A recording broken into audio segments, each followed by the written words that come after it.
Rabotai, Erev Tov les Koulam. Alors, comme on n'est pas dans notre ambiance naturelle, on va pas faire exactement le même sujet.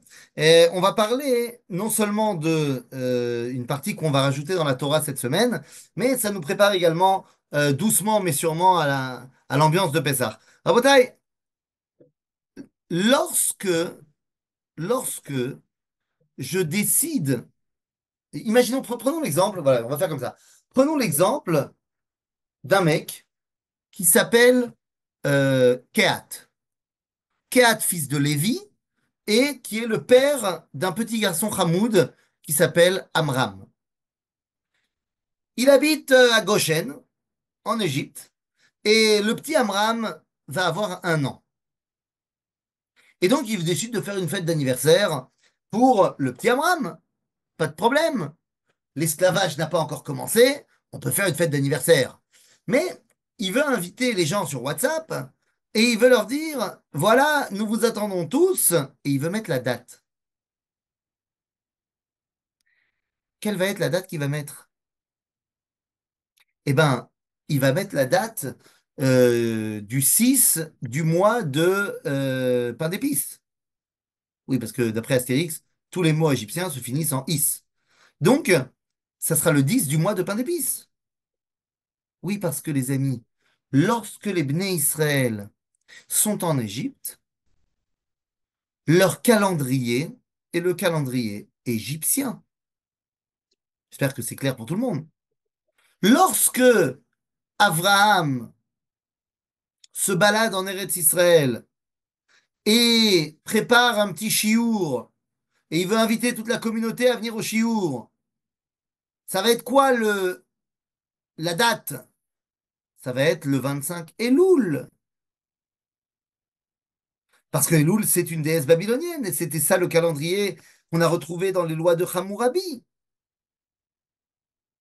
C'est-à-dire, lorsque tu es à l'époque de l'Égypte, ta perception du temps, c'est la perception égyptienne du temps.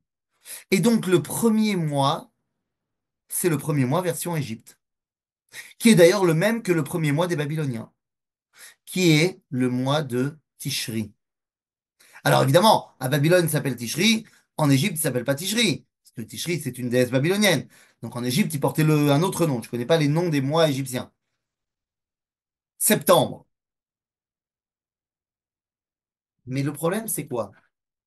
C'est que ma façon de déterminer le temps, c'est un reflet de mon regard sur le monde. Lorsque je dis que le début de l'année, c'est en automne, eh bien, ça veut dire que ma perception de la vie, c'est qu'elle est en train de mourir. Parce que l'automne, c'est le moment où les choses commencent à disparaître. Lorsque je vais créer plus tard une religion où toute la spiritualité est basée sur la mort du Fils de Dieu,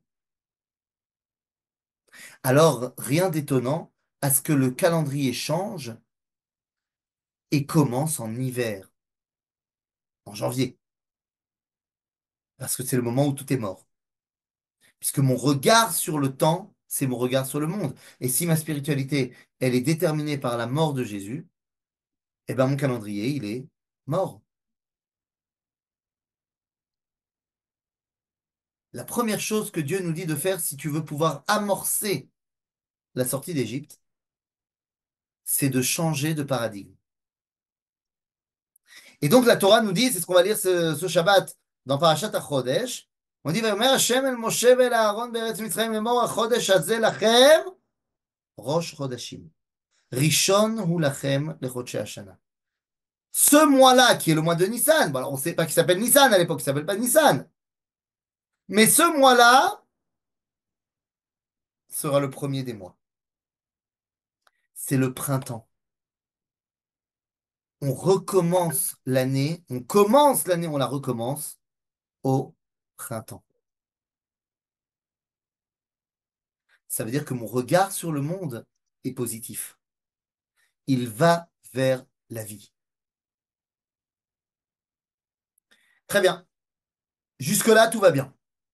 Le problème, d'ailleurs, entre parenthèses, d'après la halakha, c'est quelque chose qu'on s'est accommodé avec la halakha, mais d'après la halakha, on n'a pas le droit de mettre comme ça, de mettre sur un chèque le 3 du 5 2025. Alors les gens ils le font parce que des fois t'as pas le choix et des fois quand tu veux remplir un document officiel, on te laisse pas marquer en lettres le nom du mois, il faut que tu mettes le chiffre. Il faut savoir que normalement, on n'a pas le droit de mettre on peut pas dire qu'on est le 25 du 3. On peut dire qu'on est le 25 mars. Mais le 1, 2, 3, 4, 5, 6, 7, 8, 9, 10, 11, 12, c'est les mois qui ont été nommés par la Torah. Donc le premier mois, c'est Nissan. Depuis que tu nous as dit ça il y a quelques semaines, j'écris la date différemment. Ben voilà. Ben voilà. Alors quand on Mhm. peut, c'est très bien. Quand on peut pas, bon, on s'arrange, on fait avec. En bataille, ça veut dire quoi? Ça veut dire que lorsque tu veux sortir d'Égypte, la première chose à faire, c'est de changer de conception du monde. Ok? D'abord, je vais avoir une conception du monde qui est positive, qui va vers la vie, et non pas une conception du monde qui va vers la mort. Très bien. Donc on a compris que on change de calendrier. Maintenant, on commence par Nissan. Aval. Dieu, il a dit à Moshe, Iné, דברו אל כל הדת בני ישראל, אל כל הדת ישראל לאמור, non, סליחה, autant pour moi, החודש הזה לכם ראש חודשים. Il a fallu expliquer à Moshe, c'est quand le début du mois? Et donc, Dieu lui a dit, הראה את הלבנה בחידושה, ואמר לו, קח וקדש. Mais ça aussi, c'est un choix de Dieu. Il a choisi de nous faire changer de calendrier, ça c'est un. Mais la deuxième révolution, c'est qu'il a choisi qu'à partir de maintenant, eh bien, le Rosh Chodesh serait à la nouvelle lune. Ça aurait pu être autrement. Dieu aurait pu décider que le premier du mois, c'est à la pleine lune. C'était pas obligé de décider que ça sera la nouvelle lune. On aurait pu décréter les mois du 15, enfin de pleine lune en pleine lune. Lorsque Dieu dit à Moshe, Kar Re'e Kadesh, eh bien, nous dit Rashi, Itkasha Moshe. Moshe, il a eu du mal. Moshe, il n'a pas compris. Mazé, il n'a pas compris. Il a très bien compris ce qu'on lui a montré. Mais il avait du mal à l'accepter. Comment est-ce que tu peux me dire qu'on doit mettre de la sanctification dans ce qui n'est pas total, dans ce qui est un début de processus? La sainteté, c'est le 15. La sainteté, c'est quand la lune est pleine. Pourquoi tu me dis quand c'est le début, c'est déjà Kadosh? Non! Eh bien, Kadosh Baruch Hu va nous apprendre quelque chose de fondamental. Yesh machloket ben Rabbi Yochanan le Rabbi Yoshua ben Levi. Quelle est la machloket? Eizeu ben haolam haba. C'est qui est le ben haolam haba? Alors attention, à ne pas confondre avec celui qui a part au monde à venir.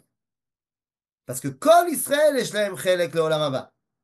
C'est-à-dire, donc la question n'est pas de savoir si il a Chelek. Tout le monde a Chelek. Mais est-ce que tu es ben haolam haba? Pour Rabbi Yochanan, pour avoir, et pour être ben haolam haba, il faut être sommer geoula letfila be'arvit. De quoi on parle? Vous savez qu'on a la tfila de Shacharit le matin, on a la tfila de Arvit le soir. Pourquoi je prends ces deux tfilas et pas celle de Mincha? Parce que nous avons une mitzvah de dire le schéma 2 fois par jour. Beshorbecha, ufkumecha. Donc dans la tfila du soir, tfila du matin. Maintenant, le schéma vient avec ses brachot, qui termine par Baruch Ata Hashem, Gaal Israël. Le matin, tout le monde est d'accord pour dire qu'il faut faire le schéma et ses brachot, et ensuite enchaîner par la Hamida. C'est ce qu'on appelle l'ismor Geoula, Baruch Ata Hashem Gaal Israël, les tfilas. Mais alors que tout le monde est d'accord que pour le matin, on doit faire Gal Israël et ensuite la tfila, à la tfila de Harvit, yesh machloket. Rabbi Yochanan, il dit, il faut faire pareil, Shema et Amida, mais Rabbi Yoshua ben Levi, c'est Rabbi Yochanan qui dit ça, Rabbi Yoshua ben Levi, lui, il dit non. Le soir, il faudra faire d'abord la Amida et ensuite le Shema. Mais quelle est la base de la machloket? La base de la machloket, tient sur le fait que quand on dit le Shema, on dit Ani Hashem Elohechem asher hotzi etrem meretz Mitzrayim liot lachem l'Elohim. On rappelle la sortie d'Égypte. Et donc la question est de savoir, oui, mais c'est quand on est sorti d'Égypte? C'est le soir ou le matin? Bah, le matin, c'est pas un débat. Le matin, on est sorti d'Égypte, c'est une évidence. Le matin, on a pris nos affaires et on est parti. Et on a fait une photo, un selfie, avec le panneau Mitzrayim barré. Genre, c'est où? On n'est plus en Égypte. Mais le soir, il s'est passé quoi? Bah, le soir, d'après le Midrash El Shimoni, c'est le moment où Pharaon nous a libérés, mais on était toujours en Égypte. C'est-à-dire, c'est au moment de la plaie de Makat Bechorot. Pharaon vient voir Moshe et lui dit arrête la Makat, c'est pas possible, machin. Partez maintenant. Et Moshe lui dit mais ça va pas, on va pas partir comme des voleurs pendant la nuit. On n'a rien à se reprocher. Donc, on part demain matin. Mais si tu veux que la plaie s'arrête, pas de problème. Libère-nous maintenant. Et donc, il trie le paro de Sauver Veomer et Paro nous a libérés. Il a dit vous n'êtes plus mes esclaves, maintenant c'est bon, vous êtes soumis à Dieu, vous êtes indépendants. Mais si c'est tellement évident ce que je vous dis, bah, pourquoi Rabbi Yoshua Ben Levi il a un problème avec ça? Parce que Rabbi Yoshua Ben Levi il te dit, mais attends, mais Coco, comment tu peux savoir que parce qu'il t'a libéré le soir, il va te laisser partir demain? Combien de fois il nous a fait un volte-face, Pharaon? Combien de fois? 9 fois pour être exact. Il nous a dit, c'est bon, vous pouvez partir, et puis finalement, non, non, finalement, non. Donc toi, tu me dis, il nous a libérés. Ben d'accord, mais tant qu'on n'est pas sorti, on n'est pas sorti. Il est pragmatique, Rabbi Yoshua Ben Levi. Hey, Rabbi Yochanan, il te dit non, ça y est, c'est le début. Tu le sens pas? Il y a la Géoula dans l'air. C'est pas une question de halakha. Au final, on est possède comme Rabbi Yochanan. Mais c'est après qu'on a été possède comme ça. C'est-à-dire qu'au final, qu'est-ce qui s'est passé? On a dit, regarde, je peux pas t'obliger. Mais soit tu sens le truc, soit tu le sens pas. Rabbi Yochanan, c'est le rabbin d'Eretz Israël. Rabbi Yoshua ben Levi, il est aussi en Eretz Israël, mais il se balade un peu beaucoup en Chutz Laaretz. Semble-t-il qu'il y a une différence entre les rabbins d'Eretz Israël et les rabbins de Chutz Laaretz quant à la sanctification du processus. On va manger de la matzah le soir de Pessah. Moi, je vous invite à la communauté de Karlibar, à la communauté du Rif, à la communauté tunisien.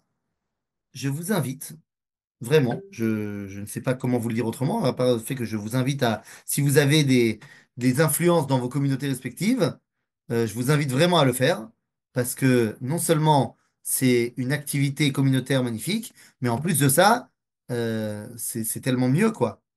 Je vous invite à ne pas, alors maximum au cas où, de vous acheter des matzot pour le soir du Seder, mais je vous invite à préparer, cette année, ça sera vendredi, parce que la veille de Pessah, c'est Shabbat, mais vendredi, matin, après-midi, comme vous voulez, vous organisez que dans la communauté, on fasse les matzot.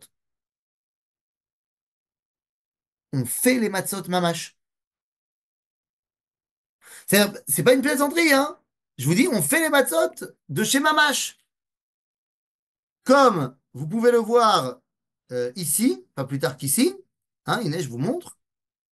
Hop là. Inès.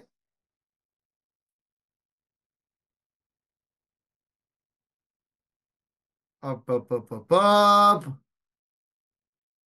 Non, non, non, non, non, 2 petites secondes. Ça vient. Inezeba, Inezeba, Inezeba. Alors, c'est où? Où c'est? Voilà. Comme vous pouvez voir, donc l'année dernière,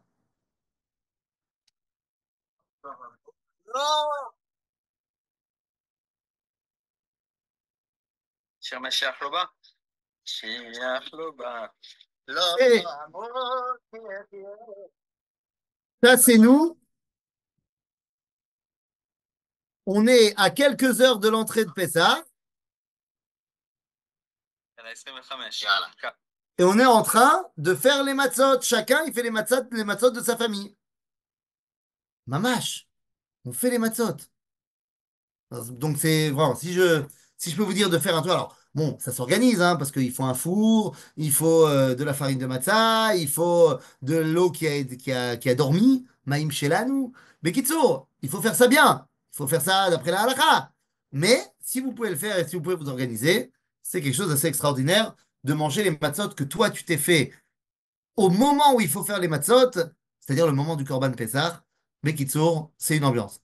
Quoi qu'il en soit, il n'empêche qu'on va manger nos matzot et qu'on va dire la bracha de Baruch ata Hashem Elokeinu melech haolam asher kideshanu b'mitzvotav v'tzivanu al achilat matzah.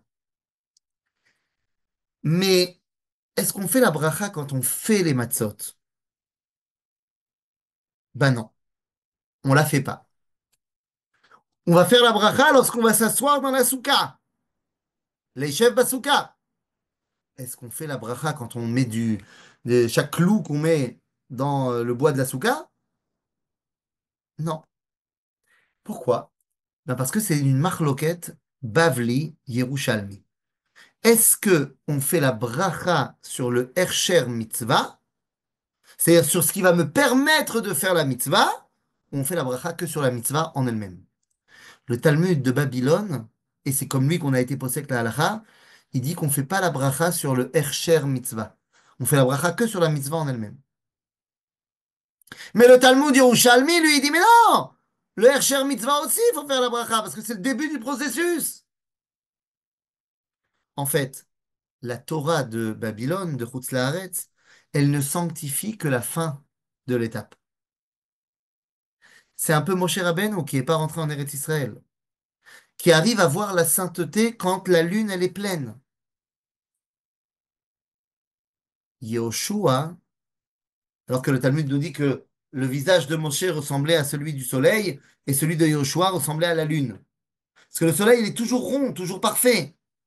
Mais Yehoshua, il comprend la dimension de sainteté qu'il y a dans le perfectionnement.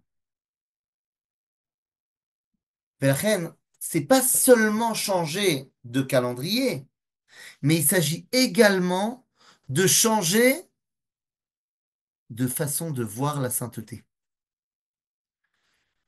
Tu n'es pas kadosh que quand tu es arrivé au bout de l'effort, mais la kedusha, elle commence lorsque tu te mets en œuvre. Et ça, c'est les 2 premiers enseignements pour ouvrir le mois de Pessah.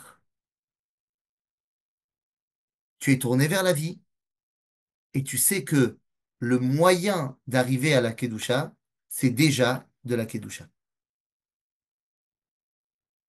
Et donc, une fois qu'on a dit ça, on dit, bah, Hashem, Moshe, Aaron, Beretz, Mitzrayim, les morts. Achodesh, hazeh lachem, rosh chodashim. Mais attends, pourquoi il a dit à Moshe et à Aaron? Pourquoi on a besoin des deux? Ça suffit pas qu'il dise à Moshe? Non, ça ne suffit pas. Pourquoi? Parce que si je veux qu'une Torah soit entière, il me faut ma chavruta. Il me faut celui qui a compris pas comme moi.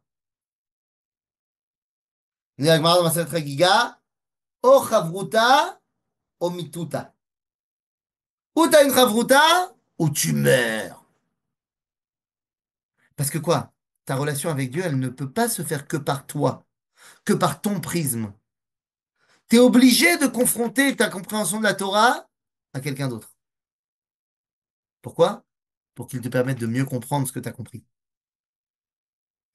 Lorsqu'on vient me dire que je vais sortir d'exil que je vais sortir d'Égypte, de l'esclavage, que je me tourne vers la vie et que je sanctifie le processus, je comprends que l'autre aussi, il a une importance. Donc c'est Dabrou, c'est Gam Moshe et Gam Aaron. Daberu el kol adat Israël les morts. בעשור לחודש הזה ויקחו להם איש שא לבית אבות, שא לבית. ואם ימת הבית מיוד משא, ולקחו שכנו הקרוב אל ביתו, במשאת נפשות, איש לפי אוכלו תחוסו על השא, שא תמים זכר בן שנה, יהיה לכם. מן הכבשים ומן העזים תיקחו. והיה להם לכם במשמרת עד 14 יום לחודש הזה, ושחטו אותו כל קהל עדת ישראל בין ה-40. מצווה de ce qu'on appelle Korban Pessah. Je ne peux pas faire le Corban Pessah si j'ai pas fait les trois switches dont on vient de parler. Que je comprends que je suis tourné vers la vie, que je comprends que je suis tourné vers la sainteté dans chaque chose, et que mon prochain dans le peuple juif, il m'aide à être mieux connecté à Dieu. Maintenant, je peux faire le Corban Pessah. Vous savez qu'il y a deux fêtes. Il y a une fête qui s'appelle Chag HaMatzot, qui dure 7 jours, et il y a une autre fête qui dure 6 heures, qui s'appelle Chag HaPesach. Nous, aujourd'hui, on s'est un peu embrouillé parce qu'on appelle la fête des matzot Chag HaPesach. Et dans la Torah, Chag HaPesach, ça dure 6 heures. C'est de Chatzot Hayom du 14 Nissan jusqu'au coucher du soleil. Et c'est le moment où on fait le Korban Pesach. Tov, Tov, nous, alors, c'est bien le Korban Pesach, Yallah. Nachon, Yallah.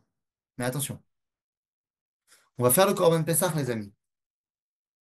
Mais le moment où je vais shriter le Korban, je dois avoir ma liste prête de qui va manger le Korban Pesach. Parce qu'à Pesach, on vient de t'expliquer qu'il fallait être ouvert, machin, ce que tu veux. Ben, c'est Eder. Mais à Pessah, c'est l'histoire d'une famille. C'est l'histoire d'une famille qui sort d'Égypte et qui va réapprendre au monde à être des familles. Venivrechu becha kol mishpechot ha'adama. Le programme qui a été donné à Abraham. Mon Corban Pessah, je le mange que en famille. Pourquoi? Parce que je veux d'abord cristalliser le fait que j'appartiens à une équipe. Parce que lorsque je pars d'exil, faudrait pas que je pense que je suis devenu lui et je vais créer un autre lui ailleurs. Sortir d'Égypte, évidemment que tu prends avec toi des choses de l'Égypte, mais pour être sûr que ça va pas te faire devenir égyptien, tu dois d'abord te rappeler qui tu es. Corban Pessah, c'est le moment où je prends le dieu principal des Égyptiens, vous savez, le bélier, et que je vais le manger. Je me détache complètement de ce qu'était la culture de l'Égypte. C'est ça l'objectif du Corban Pessah. Et c'est pour ça qu'on te dit, והיה לכם למשמרת עד 14 יום לחודש הזה, ושחטו אותו כל קהל עדת ישראל, בן 40, ולקחו מן הדם ונתנו על שתי המזוזות, ועל המשקוף, ועל הבתים אשר אוכלו אותו בהם, ואכלו את הבשר בלילה הזה, צלי אש ומצות על מרורים יאכלו. Pourquoi est-ce que je dois le manger grillé celui-là? Je peux pas me faire un petit ragoût? C'est bon aussi le ragoût. Pourquoi je dois me faire un shawarma à la braise? Et les amis, c'est une raison très simple. On a dit, le Corban Pessah est là pour cristalliser la réalité de l'appartenance à une famille. Dans la Gada de Pessah, nous avons nos fameux 4 enfants. Et ces 4 enfants, ils posent 4 questions. Ils sont également les 4 enfants qui posent les 4 questions du Manishtana. Mais comme vous le savez, il y a une 5e question, on en avait déjà parlé depuis longtemps, qui n'est pas marquée dans la Haggadah, qui est pourquoi est-ce que des autres nuits on peut manger soit grillé, soit cuit, et cette nuit-là que grillé? Eh bien, cette question, elle fait référence au 5e enfant. Cette 5e question qu'on ne dit pas, elle fait référence au 5e enfant qui n'est pas là. Pour le 5e enfant qui n'est pas là, pourquoi il n'est pas là? Bah, parce que vous le savez, il s'est déjà un peu trop assimilé. Il est déjà parti trop loin. Donc, qu'est-ce qu'il faut pour le ramener? La bonne odeur. La bonne odeur, parce que la différence entre une viande grillée et une viande cuite, c'est jusqu'où l'odeur va aller. J'ai envie que ce soir-là, dans toutes les maisons juives, on sente l'appartenance. En fait, le Malach HaMavet, le Nagif, il va passer au-dessus des maisons juives, parce qu'il va avoir le sang. Mais les Égyptiens, eux, ils vont sentir où est-ce qu'il y a une maison juive, où est-ce qu'il n'y a pas une maison juive. L'expression de ton sentiment d'appartenance. Donc on a la mitzvah du Kiddush HaChodesh et la mitzvah d'appartenir au peuple juif, qui est la mitzvah du Korban Pessah. Et après on te dit, הנה, ולא תותירו ממנו עד בוקר וענותם ממנו עד הבוקר באש תשרפו. וככה תאכלו אותו מותניכם חגורים בנעליכם ורגליכם ומקלכם בידכם ואכלתם אותו בחיפזון פסח ou la Hachem. Cette mitzvah de manger prêt à partir, c'est le moment où tu viens montrer que tu n'es pas minasafa el achutz, mais que c'est pnimi chez toi. Tu es pas en train de nous dire, ouais, ouais, on prépare la sortie d'exil, on prépare la sortie d'exil, mais en fait, on est complètement dans dans l'Égypte, on n'a pas prévu de partir. Il y avait un film des années, je sais pas, 90, comme ça, ouais, je pense. C'est un très bon film pour tous les avocats. Tous ceux qui ont voulu faire un jour droit, ils ont été obligés de voir ce film. Ça s'appelait, comment ça s'appelait? Des hommes d'honneur, avec Tom Cruise et, euh, et je sais plus qui, et Jack Nicholson. Et en fait, il fallait résoudre un problème. Il y a un soldat qui avait été tué. Il fallait essayer de voir est-ce que le colonel de la base il était responsable ou pas, machin. En gros, il y a à un moment donné une scène où Tom Cruise, il arrive à prouver que c'est du mytho, qu'ils avaient prévu de changer de place ce soldat-là, parce qu'il dit, regarde, tu dis qu'il avait prévu de prendre l'avion à 6 heures du matin? Alors tu peux m'expliquer comment ça se fait qu'à 23 heures, toutes ses affaires étaient encore dans sa penderie bien repassées? S'il était censé quitter cette base dans 5 heures, comment ça se fait que ça avait l'air complètement rangé comme s'il restait là encore pendant 2 mois? Bah c'est pareil, toi, si tu dis que tu vas partir d'Égypte, mais qu'en fait, tu viens de te faire un crédit sur 30 ans pour ta nouvelle maison à Los Angeles, me dis pas que tu es en train de te préparer à partir d'Égypte. C'est pas vrai. Donc là, on te dit, tu vas manger prêt à partir. Alors, c'est pas une halakha les Dorot, c'est-à-dire que t'es pas obligé de manger avec ton manteau et tout ça, machin. Mais, à l'époque, oui, il faut que tu montres que c'est pour toi une réalité concrète, la sortie d'Égypte, y compris le soir. Même si pour l'instant, on sort pas et qu'on sortira que demain. Toi, tu t'inscris déjà dans la sortie d'Égypte. Et là, Dieu nous dit, eh, ועברתי בארץ מצרים בלילה הזה, והכיתי כל בכור בארץ מצרים מאדם ועד בהמה, וכל אלוהי מצרים ועד שבטים אני השם. והיה הדם לכם לאות על הבתים אשר אתם שם, וראיתי את הדם ופסחתי עליכם, ולא יהיה בכם נגף למשחית בהכותי בארץ מצרים. והיה היום הזה לכם לזיכרון וחגותם אותו חג להשם דורותיכם, חוקת עולם תחוגו. 7 ימים מצות תאכלו, אך ביום הראשון תשבתו שאור מבתיכם, כל אוכל חמץ ונחתה הנפש ההיא מישראל מיום הראשון עד יום השביעי. Et c'est là que Dieu nous dit, donc voilà, sachez que pour vous, ça sera une fête dans chaque génération qui viendra marquer le fait que vous n'êtes pas eux. Et c'est pour ça qu'on mange du chametz. Ah, c'est rare. Qu'on mange pas de chametz. Parce que le chametz, c'est pas parce qu'on n'avait pas le temps de le faire. On l'a déjà dit 29 fois. Mais c'est parce que eux, ils mangent du chametz. Nous, on mange pas de chametz. La fête de Pessah, c'est le moment où j'invite pas des non-juifs à ma table. Je rentre pas dans les détails halachiques d'aujourd'hui, mais techniquement, on ne pourrait pas inviter quelqu'un qui n'est pas de notre peuple parce qu'ici n'a pas la Brit Mila, il ne peut pas manger le Corban Pessah. C'est-à-dire que la fête de Pessah, c'est pas la fête où on est sympa avec tout le monde. Ça, c'est la fête de Sukkot. La fête de Sukkot, t'invites tout le monde sous ta souka. Mais à la fête de Pessah, tu te retrouves avec ton équipe. Tu prépares ton idéal. Et c'est pour ça que la parashat HaChodesh qui ouvre le mois de Nissan, elle est tellement importante. Parce qu'elle vient de dire, voilà, je te pose les bases de c'est quoi cet idéal du judaïsme. Dans 2 semaines, il va falloir le brandir, cet idéal. C'est pour ça que 2 semaines avant, eh ben, on se prépare et on nous annonce quel est l'idéal du judaïsme. Pour que 2 semaines plus tard, on puisse arriver fièrement le soir du Seder et porter cet idéal du judaïsme. Voilà, c'était un petit cours de derrière les fagots, histoire 2. Et normalement, dimanche prochain, on revient à Givat Shemuel dans les règles de l'art, comme il se doit. C'était un cours extraordinaire de devant les fagots. Merci beaucoup, Voilà, s'il y a Godarav. une question, 2 questions, trois Et questions, c'est maintenant. Sinon, si quelqu'un a quelque chose à dire, qu'il parle maintenant, qu'il se taise à jamais.